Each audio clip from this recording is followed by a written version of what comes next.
आप सबके जय मसीह की दोस्तों। आप सब कैसे हैं? हम आशा रखते हैं कि आप सब प्रभु में आनंदित और आशीषित होंगे। Everything my Jesus YouTube channel में आप सभी को स्वागत है। दोस्तों, आज हम चंगाई के 10 वचनों को सुनेंगे और चंगाई के सामर्थ्य को पाएंगे। चंगाई के विषय में बाइबल में अनगिनत वचन है, परंतु आज हम इस वीडियो में परमेश्वर के 10 वचनों को देखेंगे। आगे आपसे विनती करते हैं, कृपया इस चैनल को सब्सक्राइब अवश्य करें और इस वचनों को दूसरों के भी साथ शेयर करें ताकि वे भी चंगाई को पा सकें और आप भी दूसरों के लिए आशीष का कारण बन सकते हैं। प्रभु के प्रिय लोगों, आपके लिए ये वचन सुनना और उस पर विश्वास करना क्यों जरूरी है, जो हमारे लिए जीवनदायक औषधि के समान है। तो आइए सबसे पहला वचन सुनते हैं, जो निर्गमन 15 के 26 पद कहता है, यदि तू अपने परमेश्वर यहोवा का वचन तन मन से सुने और जो उसकी दृष्टि में ठीक है वही करे और उसकी आज्ञाओं पर कान लगाए और उसकी सब विधियों को माने, तो जितने रोग मैंने मिस्रियों पर भेजे हैं उनमें से एक भी तुझ पर न भेजूंगा, क्योंकि मैं तुम्हारा चंगा करने वाला यहोवा हूँ। प्रिय दोस्तों, यहाँ पे देखते हैं कि परमेश्वर पिता कहते हैं कि जब हम उनकी वचन को तन मन से सुनते हैं और उनकी दृष्टि में ठीक करते हैं और उनकी आज्ञाओं को कान लगा के सुनते हैं और उनकी विधियों पर हम जब चलते हैं, मानते हैं, तो परमेश्वर पिता यहाँ प्रोमिस करते, वादा करते हैं कि जितने भी रोग मैं मिस्रियों को बीच में भेजा हूँ वो सारे रोग तुम्हारे पास नहीं भेजूंगा। यानी परमेश्वर पिता यहाँ पे कहते हैं कि रोगों को मैं तेरे पास जाने न दूंगा। जब हम उनके सुनते हैं, उनके दृष्टि में जो अच्छा है वही करते हैं, उनकी विधियों और उनकी आज्ञाओं को मानते हैं, तब प्यारे दोस्तों यहाँ पे हम सबको उनके विधियों को मानने की ज़रूरत है और उनके शिक्षा की कान लगा के सुनने की ज़रूरत है, ताकि हर रोग से, हर बीमारी से जो हम सब के बीच में आ कर के हम सब को वो परेशान करता है, हम सब को जीवन को ख़त्म करने की ओर ले जाता है, उससे हम सब बच सके। दूसरा वचन हम देखते हैं प्यारे दोस्तों, परमेश्वर का वचन इस प्रकार से कहता है, जो निर्गमन 23 के 25 पद में परमेश्वर का वचन इस प्रकार से कहता है, तू अपने परमेश्वर यहोवा की उपासना करना, तब वह तेरे अन्न जल पर आशीष देगा और तेरे बीच में से रोग दूर करेगा। हाँ प्यारे दोस्तों, यहाँ परमेश्वर कहते हैं उनकी जब उपासना हम करते हैं और उनके बीच में बैठते हैं, अपने आप को समर्पण करते हैं, सरेंडर करते हैं, मन में दीन होकर के उनसे जब हम प्रार्थना करते हैं, तो वो परमेश्वर पिता अन्न और जल में आशीष देने के लिए वो परमेश्वर पिता हम सबके बीच में आते हैं और रोग हमारे अंदर, हम सबके बीच में जो रोग और बीमारी है उसे भी यहाँ वचन कहता है कि दूर करेगा। प्यारे दोस्तों, हम सब उपासना करें, तब परमेश्वर पिता की उपासना करें, दिल से करें, हृदय से करें, मन से करें, इच्छा से करें, ताकि वो हम सब के अन्न जल में आशीष देवे और हमारे बीच में, हम सब के बीच में जो रोग है, बीमारी है, जो परेशानी में हम जूझ रहे हैं, उससे परमेश्वर पिता हमें दूर करे। क्योंकि यहाँ कहता है कि अन्न जल पर आशीष देगा और तेरे बीच में जो रोग है उसे भी दूर करने के लिए यहाँ पे परमेश्वर का वचन कहता है। प्यारे दोस्तों, अगला हम तीसरा वचन को देखते हैं। परमेश्वर का सामर्थी वचन इस प्रकार से कहता है, तीसरा यूहन्ना 1:2, हे प्रिय, मेरी यह प्रार्थना है कि जैसे तू आत्मिक उन्नति कर रहा है वैसे ही तू सब बातों में उन्नति करे और भला चंगा रहे। प्रियजनों, परमेश्वर के प्रियजनों, आप सब से हम विनती और निवेदन करते हैं कि जैसे हम प्रभु में आगे बढ़ते हैं वैसे ही हम आत्मिकता में उन्नति करते जाएं और उन्नति करें और भला चंगा रहें। क्योंकि जब हम उन्नति करेंगे आत्मिकता में, परमेश्वर के वचनों में जब हम आगे बढ़ते हैं, तभी हमारे अंदर प्रभु का आनंद, प्रभु का आत्मा, प्रभु का सामर्थ्य जब हमारे अंदर उतरता है, तब हमें भला चंगा महसूस होता है और अंदर से खुशी भी हमें महसूस होता है।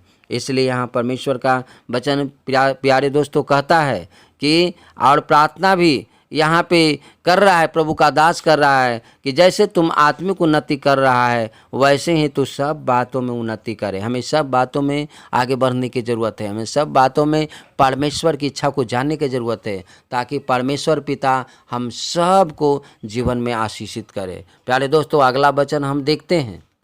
दूसरा राजाओं 20 अध्याय के 5 और 6 पद में परमेश्वर का वचन कहता है, लौटकर मेरी प्रजा के प्रधान हिजकिय्याह से कह कि तेरे मूल पुरुष दाऊद का परमेश्वर यहोवा यूँ कहता है कि मैंने तेरी प्रार्थना सुनी और तेरे आंसू देखे हैं। देख, मैं तुझे चंगा करता हूँ, परसों तू यहोवा के भवन में जा सकेगा। मैं तेरी आयु 15 वर्ष और बढ़ा दूंगा। मैं असूर के राजा के हाथ से तुझे और इस नगर को बचाऊंगा, और मैं अपने निमित्त और अपने दास दाऊद के निमित्त इस नगर की रक्षा करूंगा। प्यारे दोस्तों, परमेश्वर का यहाँ वचन कहता है, वो परमेश्वर पिता हिजकिय्याह के बारे में कहते हैं।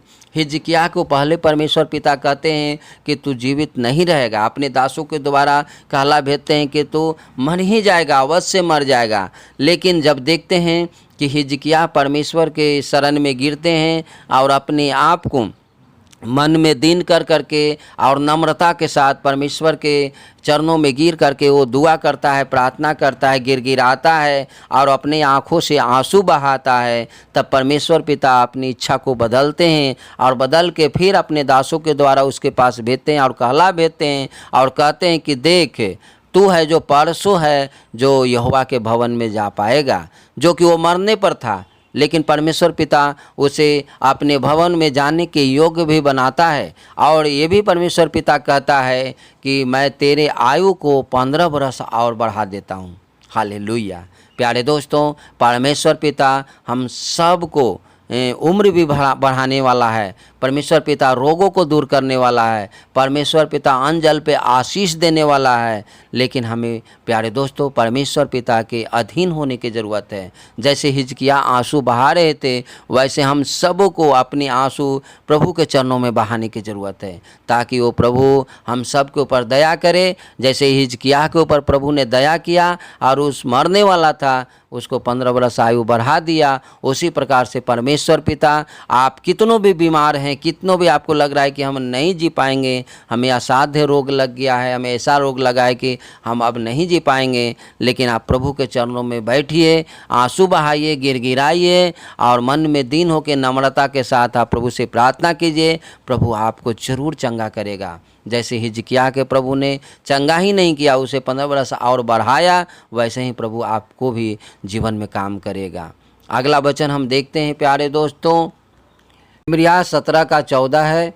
इसमें इस प्रकार से कहता है, हे यहोवा मुझे चंगा कर तब मैं चंगा हो जाऊंगा, मुझे बचा तब मैं बच जाऊंगा, क्योंकि मैं तेरी ही स्तुति करता हूँ। हाँ प्यारे दोस्तों, जब हम परमेश्वर पिता के स्तुति करते हैं, परमेश्वर पिता की उपासना करते हैं, परमेश्वर पिता के शरण में रहते हैं, तो हमें हर समय ये प्रार्थना करना है। अगर आप बीमारी से जूझ रहे हैं, अगर आपके जीवन में अशांति है, अगर आपके घर में बरकत नहीं है, आपके घर में आनंद नहीं है, तो आप इस तरह से प्रार्थना कर सकते हैं। प्रभु के चरणों में बैठ कर के प्रार्थना कर सकते हैं और कह सकते हैं कि हे यहोवा मुझे चंगा कर तब मैं चंगा हो जाऊंगा, मुझे बचा तब मैं बच जाऊंगा, क्योंकि मैं तेरी स्तुति करता हूँ।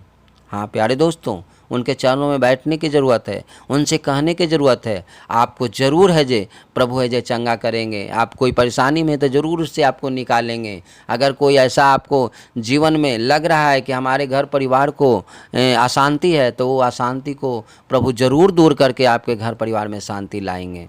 अगला वचन हम देखते हैं प्यारे दोस्तों, यिर्मयाह 30 के 17 में परमेश्वर का वचन कहता है, मैं तेरा इलाज करके तेरी घावों को चंगा करूँगा, यहोवा की यह वाणी है, क्योंकि तेरा नाम ठुकराई हुई पड़ा है, वह तो सिय्योन है, उसकी चिंता कौन करता है। प्यारे दोस्तों, यहाँ परमेश्वर पिता कहते हैं कि मैं तेरा इलाज करके घावों को चंगा करूँगा। हालेलुया। जब हम उनके शरण में बैठते हैं, गिड़गिड़ाते हैं, प्रार्थना करते हैं और उनसे कहते हैं कि यहोवा मुझे चंगा कर तो मैं चंगा हो जाऊँगा, यहोवा मुझे बचा तो मैं बच जाऊँगा, तो यहोवा परमेश्वर पिता वो आनंदित होकर के, प्रसन्न होकर और हम सबको जीवन में आशीष और सामर्थ्य उड़ेलते हैं और कहते हैं कि मैं तेरा इलाज करके घावों को चंगा करूँगा। यह यहोवा की वाणी है, ये परमेश्वर का वचन है। प्यारे दोस्तों, ये परमेश्वर की ओर से है, इसलिए परमेश्वर पिता हम सबको बोला है कि मैं तेरा इलाज करके तेरे घावों को चंगा करूँगा, तो वो चंगा जरूर करेंगे। प्यारे दोस्तों, उनके चरणों में बैठने की हमें आवश्यकता है। प्यारे दोस्तों, हम अगला वचन को देखते हैं। परमेश्वर का वचन इस प्रकार से कहता है, यशायाह के 57, 18 और 19 पद को देखेंगे।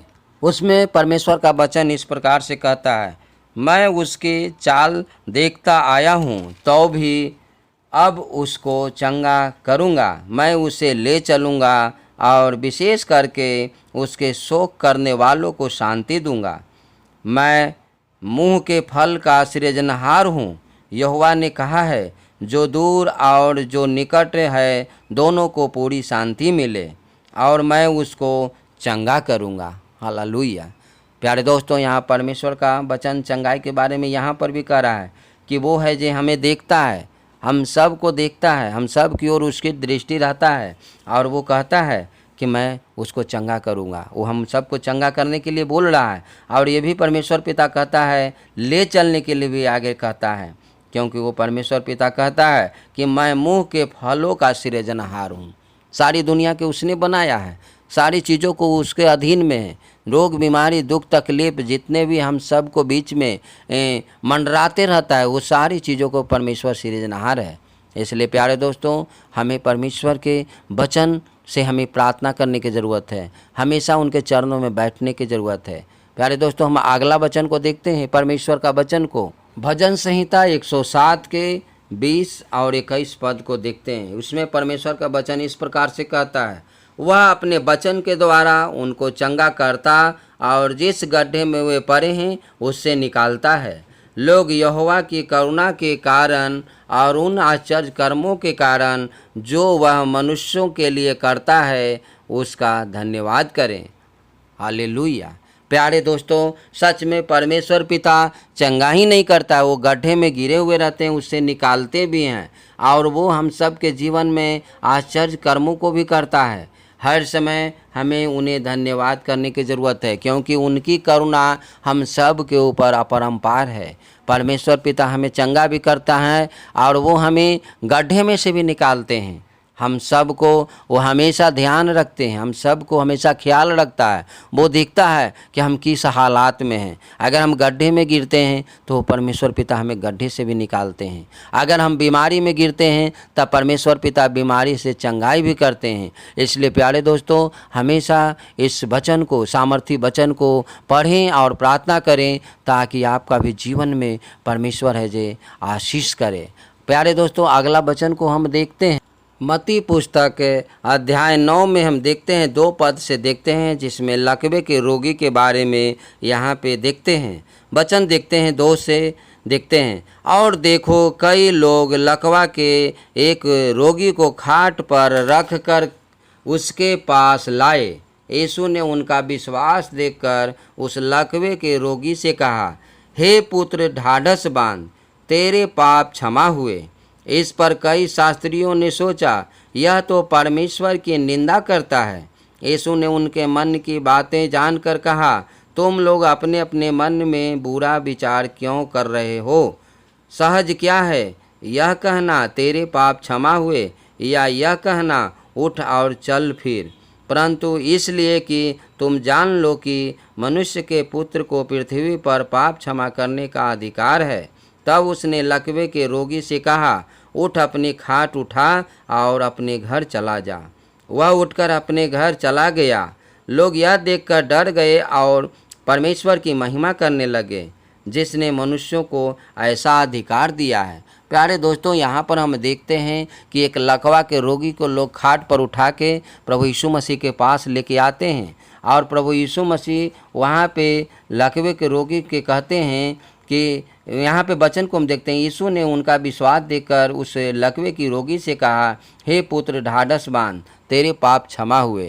तो यहाँ पे हम देखते हैं प्यारे दोस्तों कि हमें बीमारी से ही चंगाई नहीं मिलता है, परमेश्वर पिता पाप को भी क्षमा प्यारे प्रभु यीशु मसीह करते हैं। इसलिए जब हम प्रभु यीशु मसीह के शरणों में आते हैं तो हमें पाप को भी क्षमा मिलता है। और वहाँ उस लकवे के रोगी जो था उसका पाप भी क्षमा हुआ, उसका रोग भी दूर हो गया, और वो है जे खाट को उठाया और वो उठा करके लेके चला गया। प्यारे दोस्तों, हम अगला अंतिम वचन को, लास्ट वचन को देखते हैं। यूहन्ना 5:2-9 में वचन में देखते हैं प्यारे दोस्तों, तो उसमें 38 वर्ष के एक रोगी है, उसको प्रभु यीशु मसीह चंगा करते हैं। प्यारे दोस्तों, पूरे वचन को तो नहीं पढ़ पाएंगे क्योंकि ये वीडियो बहुत लंबा हो जाएगा, लेकिन इसमें से एक वचन को हम पढ़ते हैं जो 5 पद में है लिखा हुआ। वहाँ एक मनुष्य था जो 38 वर्ष से बीमारी में पड़ा था, और 6 में लिखा है कि यीशु ने उसे पड़ा हुआ देखकर और यह जानकर कि वह बहुत दिनों से इस दशा में पड़ा है, उससे पूछा, क्या तू चंगा होना चाहता है?